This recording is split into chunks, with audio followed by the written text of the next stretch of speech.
Ito yung actual message na nakuha ko from my student. Of course, I will not reveal the student and the company, but ito siya. So, isang hapon, 2 days ago, mga December 18, yan. So, parang sabi niya, meron daw issues, kailangan i-RTV or i-return to vendor yung mga na-deliver na product. Ang tanong niya, paano daw i-analyze sa Minitab? So, ano ba muna yung sampling? So, sampling is the practice of inspecting a subset of items from a larger group called a lot, batch, or population to make decisions about the quality of the entire group.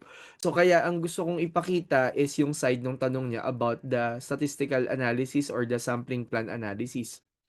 So dun papasok yung tinatawag nating acceptance sampling and yung tinatawag nating OC curve or yung operating characteristic curve, which is ginagamit natin to justify or create, justify, rationalize yung isang sampling plan, no?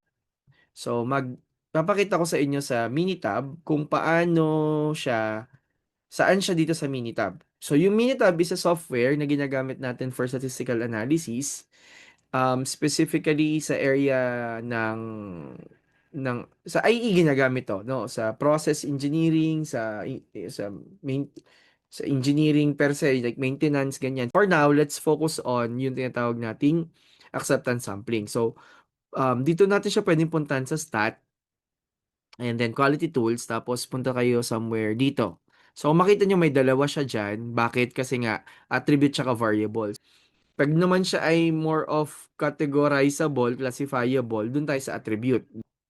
So, pinakita ko na sa inyo kung paano nag-work yung acceptance sampling.